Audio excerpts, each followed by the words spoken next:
হাত বুকে বাঁধতে হবে বা নাভির নিচে বাঁধতে হবে, কোথাও কোনো সহিহ হাদিস নেই। নাভির নিচে হাত বাঁধার হাদিস যদি কেউ সহি প্রমাণ করতে পারে, আল্লাহর কসম, আমার তরফ থেকে তাকে 50 লক্ষ টাকার পুরস্কার। তাউসের সূত্রে মুরসাল সহিহ সনদ যে আল্লাহর নবী বাম হাতে করে ডান হাতে রেখে আর সাদরি তিনি বুকের উপরে রেখেছেন, যেটা সুনানে আবু দাউদ সহিহ ইবনে খুজাইমা 479 বর্ণনা আছে। বোলার মুসলমানরা একটা কথা বলেন তো, এই যে এইটা কি হাত না? এই না কয়, দেখছেন? এটা এই যে কোনোর উপরে যে এটা কি হাত না? আচ্ছা, উনি বলছেন পুরো ডান হাত। পুরো ডান হাত মানে কি? এখান থেকে শুরু করে এটা কি পুরো হাত? উনি বলছেন পুরো ডান হাতকে পুরো বাম হাতের উপর রাখতে হবে। এবার আপনি দেখেন, পুরো ডান হাতকে, সবাই একটু দেখেন তো, পুরো ডান হাতকে পুরো বাম হাতের উপর রাখা কোনোভাবে সম্ভব? কোনোভাবে সম্ভব? আমি দেখাই দেবেন, আবার আপনি ভালো করে দেখেন, দেখাই, কষ্ট নেই। এই যে দেখেন, এই দেখেন, আইছেন না, এটার থেকে এটা হলো পুরো ডান হাত, আর এটার থেকে এটা হলো পুরো বাম হাত। এবার আমি নামাজে দাঁড়িয়ে আমার পুরো ডান হাতকে কোনোভাবে পুরো বাম হাতের উপর রাখা সম্ভব? তাহলে এখানে জিরো, মানে এইটার থেকে হইলো এইটা, ঠিক আছে? আমি এইটার থেকে ধরে এইটা ছাড়লাম, দেখেন আমার বুকের উপর গেছে না নাভির উপরে? দেখেন তো, উনি বলছেন ডান হাতকে বাম হাতের উপর ধরে ছেড়ে দিলে বুকের উপর আসে। আচ্ছা, এটা কি বুকের উপর? বুকের উপর কোনটা? আমাদের সিলেট তো এটারে বুক বলে, আপনারা বুক কোনটারে বলেন? এটা বুক না? এবার আমি দেখেন তো, এটা ধরে ওনার বক্তব্য অনুযায়ী ধরে দিলাম যে ডান হাতকে বাম হাত ধরে ছেড়ে দিতে হবে। ডান হাত দিয়ে বাম হাত ধরলাম, ধরে ছেড়ে দিলাম। এখন কি বুকের উপর গেছে না নাভির উপরে? নাভির উপরে হাত ধরা একজন সাহাবা একরামের মত আছে না নাই? এইভাবে ধরলে হবে। আবার আমরা যেমন ধরি, আলী রাদিয়াল্লাহু তাআলা, ইবনে মাসউদ রাদিয়াল্লাহু তাআলা, তারা এইভাবে ধরতেন, এইভাবে ধরে নাভির নিচে বাঁধতেন। এজন্য আপনি মক্কা মদিনার ইমামদেরকে দেখবেন, তারা এইভাবে নাভির উপরে বাঁধে, একজনও বুকের উপর বাঁধে। কারণ বুকের উপর হাত একজন সাহাবীও বাঁধেন। বুকের উপর হাত বাঁধতে গিয়ে এবার আপনি বলেন, তাদেরকে প্রশ্ন করেন যে হাত, ডান হাতকে বাম হাতের উপর ধরে ছেড়ে দিলে বুকের উপর চলে আসে, এটা দিল মুজাফফর বিন মুহসিনের ইজতিহাদ। আপনি ইমাম আবু হানিফার ইজতিহাদ মানলে বলেন জাহান্নামী, ইমাম শাফিঈর ইজতিহাদ বললে বলেন জাহান্নামী, ইমাম মালিকের ইজতিহাদ মানলে বলেন জাহান্নামী, ইমাম আহমদ ইবনে হাম্বলের ইজতিহাদ মানলে বলেন জাহান্নামী। আর মুজাফফর বিন মুহসিনের মতো মূর্খের ইজতিহাদ মানা হালাল, এটা কোন হাদিসে পেয়েছেন বলেন? যে ব্যক্তি আরবি এবার অনুবাদ করতে পারে না, সে একটা ইজতিহাদ করে ফেলেছে, সেই ইজতিহাদ আপনি মেনে ফেলেছেন। আর বলতেছেন কি যে এই যে বুখারী শরীফে আছে বুকের উপর হাত বাঁধতে হবে। এবার বলেন তো, এগুলো হাদিসে আছে না হাদিসের অপব্যাখ্যা? এবার বলেন তো, হাদিসের অপব্যাখ্যা করা হালাল না হারাম? আর আসতে বলেন, হাত তুলে বলেন। এই জন্য যারা এই ধরনের অপব্যাখ্যা করে তাদের অপপ্রচারে আমরা বিভ্রান্ত হব। আর আপনাদের আলবানী রাহিমাহুল্লাহর বক্তব্য অনুযায়ী বুকের উপর হাত বাঁধা শুরু হয়েছে আল্লাহর নবীর ইন্তেকালের 238 বছর পরে। সুতরাং বুকের উপর হাত বাঁধা এটা পৃথিবীর সবচেয়ে বিশুদ্ধ সুন্নত। আপনাদের মূলনীতি অনুযায়ী এটা বেদাত। আর আসতে বলেন, আপনাদের মূলনীতি অনুযায়ী এটা, আপনাদের মূলনীতি অনুযায়ী এটা উসমান রাদিয়াল্লাহু তাআলা চালু করলে হয় বেদাত, আর ইসহাক ইবনে রাহুইয়া চালু করলে এটা সবচেয়ে পৃথিবীর সহিহ সুন্নাহ। কথা বুঝেন নাই? আমি ব্যাপারটা আপনাদেরকে বুঝাইতে পারি নাই। এখানে দেখেন, বুকের উপর হাত বাঁধার, একটু মনোযোগ দিয়ে কথাগুলো বুঝবেন। বুকের উপর হাত বাঁধার কোন সহিহ হাদিস কেউ কিয়ামত পর্যন্ত দেখাতে পারবে? যেগুলো সহিহ এগুলাতে বুকের উপর হাত বাঁধার কোনো কথাই নাই। আর যেগুলোতে বুকের উপর হাত বাঁধার কথা আছে সবগুলো হলো জয়ীফ, একদম চূড়ান্ত পর্যায়ের জয়ীফ। সবগুলো কি চূড়ান্ত পর্যায়ের জয়ীফ? সবগুলো তো বলা যাবে না, আরো অনেক বিষয় বাকি রয়ে গেছে, সবগুলো একটু একটু করে বলতে হবে। আমি একটা বিষয় করে বলি, একটা হাদিস আপনাদের দেখাই। ওনারা বলে বুকের উপর হাত বাঁধার কথা বুখারীতে আছে। কোথায় আছে বলেন না? ওনারা বলে কি বুকের উপর হাত বাঁধার কথা কোথায় আছে? কথা বলেন। ওনারা বলে বুকের উপর হাত বাঁধার কথা কোথায় আছে? দেখেন, এই কিতাবের নাম জাল হাদিসের কবলে রাসূলুল্লাহ সাল্লাল্লাহু আলাইহি ওয়াসাল্লামের সালাত। এই কিতাবের নাম কি? জাল হাদিসের কবলে রাসূলুল্লাহ সাল্লাল্লাহু আলাইহি ওয়াসাল্লামের সালাত। এটা লিখেছেন ডক্টর মুজাফফর বিন মুহসিন। এই পুরো বইয়ের মূল কথা হলো যে আমরা হানাফিরা যেই নামাজটা পড়ি, এই নামাজটা রাসূলুল্লাহ সাল্লাল্লাহু আলাইহি ওয়াসাল্লামের নামাজ না, এটা হলো জাল নামাজ। আরো আসতে বলেন, এটা হলো কি নামাজ? আসেন ওনার কিতাব থেকে আমরা বুকের উপর হাত বাঁধার 1 নম্বর সহিহ হাদিসটা দেখি। কি বলেন? দেখেন, 1 নম্বর সহিহ হাদিস, বুকের উপর হাত বাঁধার সহিহ হাদিস সমূহ। রাসূলুল্লাহ সাল্লাল্লাহু আলাইহি ওয়াসাল্লাম, মনোযোগ দিয়ে শুনেন, রাসূলুল্লাহ সাল্লাল্লাহু আলাইহি ওয়াসাল্লাম সর্বদা বুকের উপর হাত বেঁধে সালাত আদায় করতেন। উক্ত মর্মে একাধিক সহি হাদিস বর্ণিত হয়েছে যে আল্লাহর নবী বুকের উপর হাত বেঁধে নামাজ আদায় করতেন, এই মর্মে একাধিক সহি হাদিস আছে। আচ্ছা, একাধিক সহি হাদিসের এক নম্বরটা আমরা পড়ি, এক নম্বরটা যদি আমরা পড়ি, এক নম্বরটার অবস্থা যদি বুঝে ফেলি, তাহলে এক নম্বরের অবস্থা যদি এইরকম হয়, তাহলে বাকিগুলোর অবস্থা কি হবে এটা তো সহজে বুঝে ফেলবেন, ঠিক না? এক নম্বর অবস্থা হাদিস শুনেন। আন সাহাল ইবনে সাদিন কাল, সাহাল ইবনে সাদ বলেন, কানান নাস ইউমারুন, মানুষদেরকে নির্দেশ দেওয়া হয়েছিল। কি নির্দেশ দেওয়া হয়েছিল? আন ইয়াদা আর রাজুলু, ব্যক্তি যেন রাখে আল ইয়াদাল ইউমনা, তার ডান হাতকে আলা জিরাহিল ইউসরা, বাম হাতের জিরা, বাম হাতের উপর, ফিস সালাতি, নামাজে। যে ব্যক্তিকে নির্দেশ দেওয়া হয়েছিল তারা যখন নামাজে দাঁড়ায় তখন তার ডান হাতকে বাম হাতের উপর রাখে। আচ্ছা বলেন তো, এখানে বুকের, এই হাদিসে বুকের উপর হাত বাঁধার কথা আছে? কথা বলেন না কেন? এই হাদিসে কোথায় রাখবেন এটার কথা আছে। দেখেন, আমি আপনাদেরকে একটা ক্লু দেই। এখানে দুইটা বিষয়। কয়টা বিষয়? সবাই বলেন না একটু, কয়টা বিষয়? একটা হলো আমি রাখবো কোথায়, আর একটা হলো বাঁধবো কোথায়। একটা হলো রাখবো কোথায়, আর একটা হলো বাঁধবো কোথায়। আমরা রাখি, যেমন আমরা বিবাতিনি আল ইয়াদিল ইউমনা, আমরা ডান হাতের পেটকে বাম হাতের কবজির উপর রাখি, ঠিক না? এই যে আমরা যখন নামাজে দাঁড়াই আল্লাহু আকবার, তখন আমরা ডান হাতের কবজিকে ডান হাতের পেটকে আমরা বাম হাতের কবজির উপর রাখি। মানে আমরা ডান হাতের পেট দিয়ে বাম হাতের কবজি ধরি। আছে কোথায়? বুখারী শরীফে। কার থেকে আছে? আলী রাদিয়াল্লাহু আনহু থেকে। তাহলে আমাদের ধরাটা বুখারী শরীফের হাদিস দিয়ে প্রমাণিত। এবার আহলে হাদিস ভাইদেরকে বলেন, রাখবো কোথায় এইটা নির্ধারণ করার আগে ধরবো কোথায় এটা নির্ধারণ করার প্রয়োজন আছে না নাই?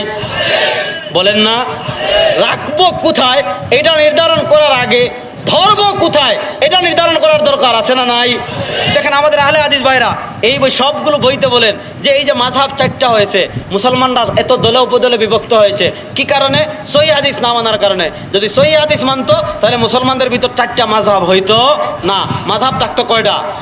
এটা তাদের সুন্দর কথা।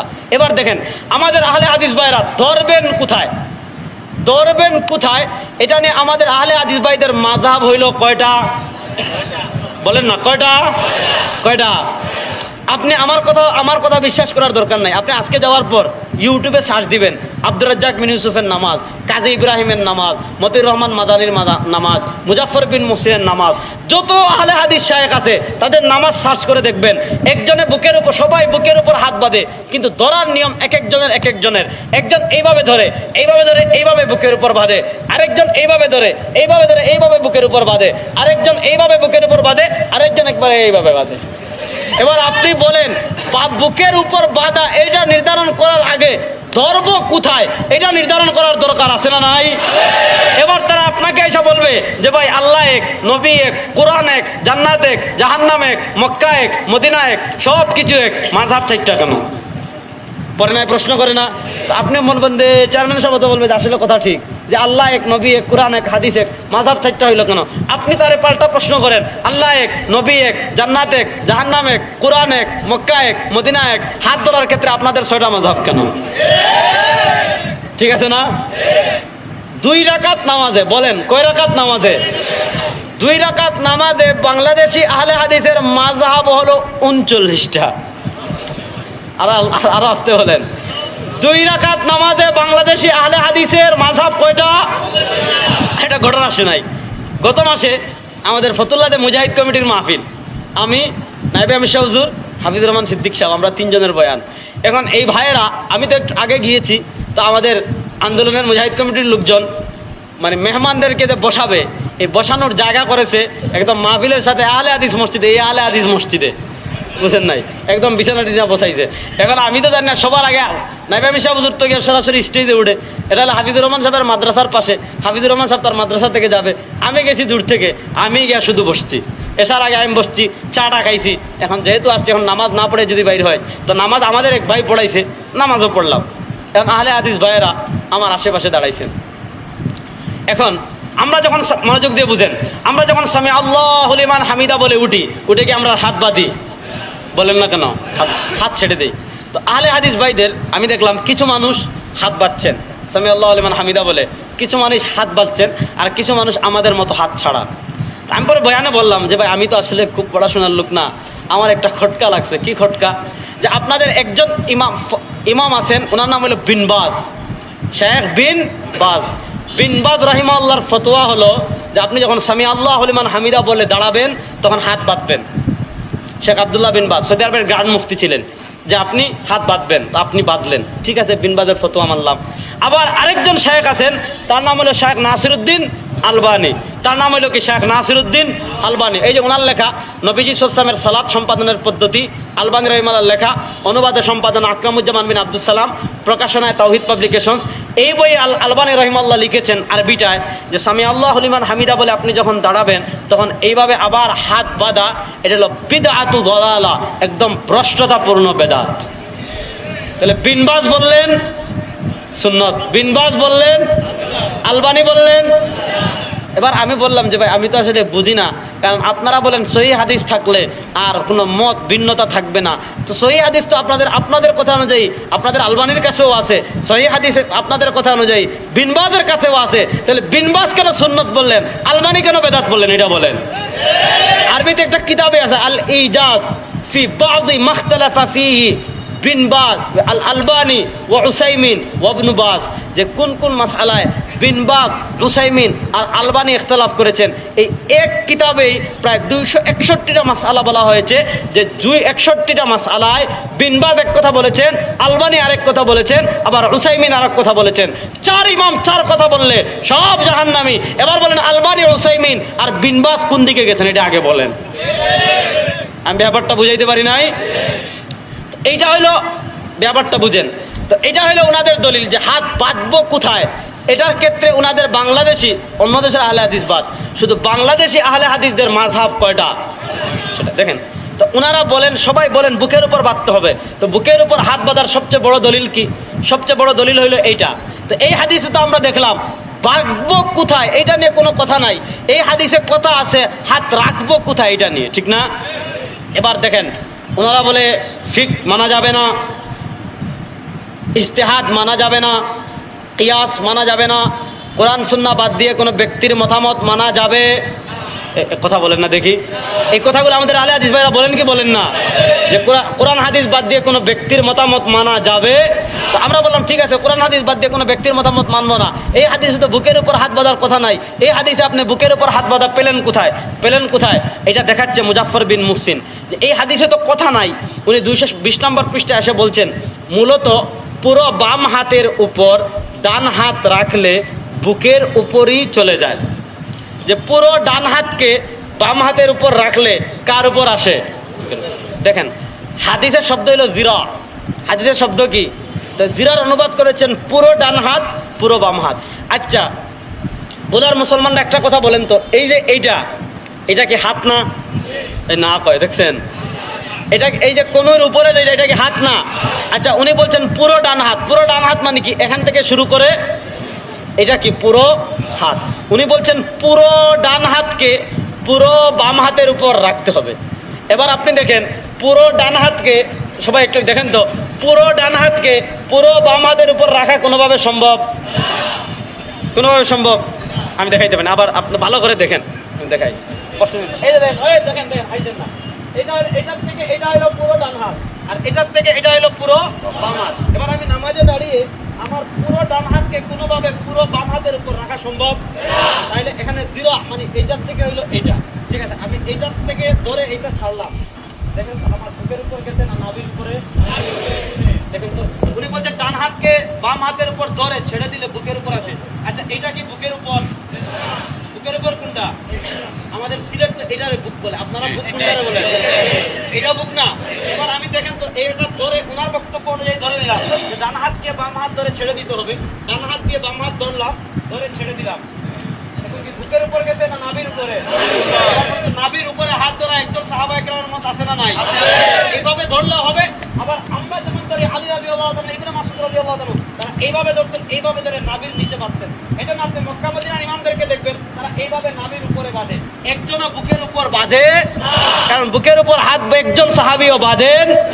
বুকের উপর হাত বাঁধতে গিয়ে এবার আপনি বলেন, তাদেরকে প্রশ্ন করেন যে হাত ডান হাতকে বাম হাতের উপর ধরে ছেড়ে দিলে বুকের উপর চলে আসে, এটা দিল মুজাফফর বিন মুহসিনের ইজতিহাদ। আপনি ইমাম আবু হানিফার ইজতিহাদ মানলে বলেন জাহান্নামী, ইমাম শাফিঈর ইজতিহাদ বললে বলেন জাহান্নামী, ইমাম মালিকের ইজতিহাদ মানলে বলেন জাহান্নামী, ইমাম আহমদ ইবনে হাম্বলের ইজতিহাদ মানলে বলেন জাহান্নামী। আর মুজাফফর বিন মুহসিনের মতো মূর্খের ইজতিহাদ মানা হালাল, এটা কোন হাদিসে পেয়েছেন বলেন? যে ব্যক্তি আরবি এবারত অনুবাদ করতে পারে না, সে একটা ইজতিহাদ করে ফেলেছে, সেই ইজতিহাদ আপনি মেনে ফেলেছেন। আর বলতেছেন কি যে এই যে বুখারী শরীফে আছে বুকের উপর হাত বাঁধতে হবে। এবার বলেন তো এগুলো হাদিসে আছে না হাদিসের অপব্যাখ্যা? এবার বলেন তো হাদিসের অপব্যাখ্যা করা হালাল না হারাম? আর আসতে বলেন, হাত তুলে বলেন। এই জন্য যারা এই ধরনের অপব্যাখ্যা করে তাদের অপপ্রচারে আমরা বিভ্রান্ত হব। দেখেন তারা এই ব্লকঅপ টকঅপ বিভিন্ন কিছু থাকবে, বিশাল কিছু, কিন্তু একদিন আমাদের সামনে একদিন বসাইয়েন, তাদের যারা ভুলার আছে এদের তাকদির তো ভালো, যে আনাস সাহেবরা আমারে আনে নাই, শাইখ তাহমিদুল মৌলা হাফিজুল্লাহ উনি তো অনেক আমার উস্তাদ তুল্য, অনেক আমার উস্তাদ, উনি তো অনেক ভদ্র, বুঝেন নাই, মানে মানুষের মুখের উপর কথা বলতে, শরীফ মানুষ তো বলতে পারে না। যদি ওই দিন আমি হইতাম, বুঝছেন, যদি ওই দিন কি হইতাম, তাহলে বিতিরের নামাজ 3 রাকাত না 1 রাকাত। আর আহলে হাদিস কোথা থেকে আসছে, এমন ধুলাই দিতাম যে আর অন্তত যতদিন পৃথিবীতে হায়াত থাকতো বুলার জমিনে আর মানে 3 রাকাত বিতির মানে হাদিসে না, এই কথা জীবনে আর মুখে নিত। হ্যাঁ এটা তো বললামই তো, এমন ধুলাই দিতাম। যাক, তাদের তাকদিরও ভালো। এরপরে আপনারা ভিডিও দেখেছেন, তারা ভুল স্বীকার করেছে কি করে নাই, মাফ চেয়েছে কি চেয়ে নাই। দেখেন আমাদের আলে হাদিস ভাইদের কি আদিব তামাশা, যখন যেটা যার সাথে ডিবেট করে যখন হারে তখন বলে এটা আলে হাদিস না।